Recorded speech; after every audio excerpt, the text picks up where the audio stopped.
Hello everybody, welcome to Review a Day, episode number 46 for Saturday, September the 27th, 2008. Hello everybody, welcome to Review a Day, the daily video blog where I review a movie 7 days a week. My name is Leland Brungart and thank you very much for joining me.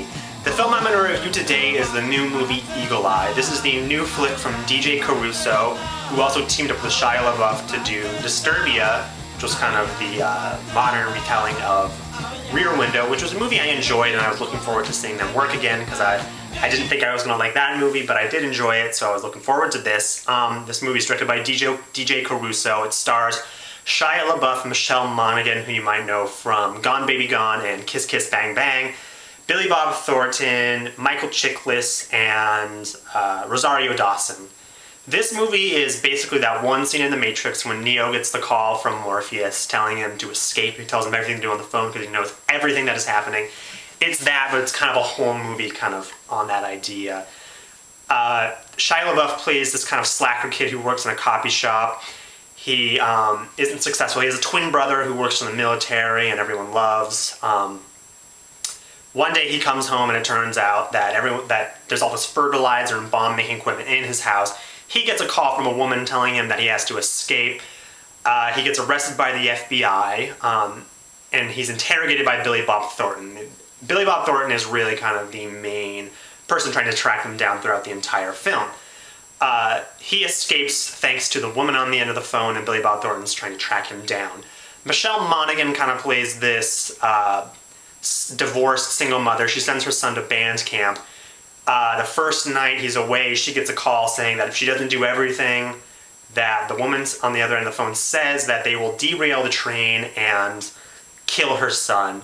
Her and Shia Labeouf end up getting kind of teamed up together, and Billy Bob Thornton's trying to track them down, him and Ethan Embry from Can't Hardly Wait. And Rosario Dawson is kind of a military agent who's trying to track them down at the same time. This movie is completely ridiculous and it asks you to accept a lot. You have to believe that someone could orchestrate everything that happened in this film, which is completely impossible. The level of how well everything is orchestrated and how it plays out so perfectly is impossible, and it doesn't make any sense. Even when you find out who's kind of the puppet master toward the end of this film, it doesn't become any more clear how someone could do this. So you have to accept a lot. It's really ridiculous. Also, I think the ending of this movie is pretty preachy. The movie, I don't think, is smart enough to really say the things it does. I don't think it deserves to, I don't think it has the merit to comment on that. I also think all kind of the Big Brother, paranoid post 9/11, subtext of the film I don't think really works. It feels very tacked on and kind of cheap.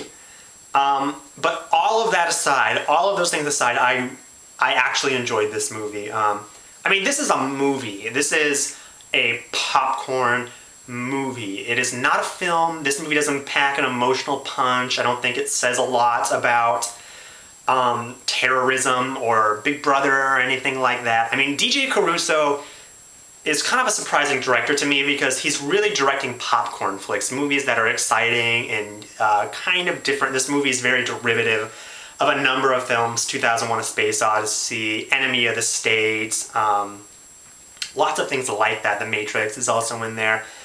But I thought this movie was incredibly exciting. There's a car chase very early on in this movie that was exciting as hell. It is so much fun to see cars get really smashed up. There's not a lot of CG in this film, I couldn't really tell.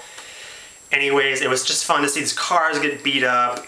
The movie also does a really great job of upping the stakes throughout the film. It does a great job of upping the stakes. The finale is very ridiculous. The detonator is set to go off on a certain note in the national anthem, which is absolutely ridiculous, but it's fun and I went with it.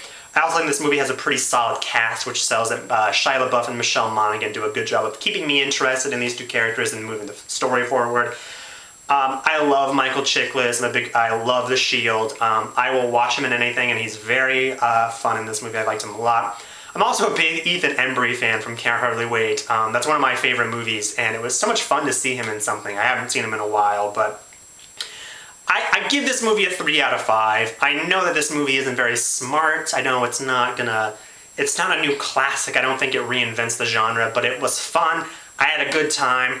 I give it a 3 out of 5. Make sure to check your brain at the door, because if you do, I think you're going to have a lot more fun. If you guys are liking my reviews, make sure and subscribe. If you have any recommendations on any films you'd like to see me review, leave them in the comments below. Thank you very much for watching, and I'll see you guys tomorrow.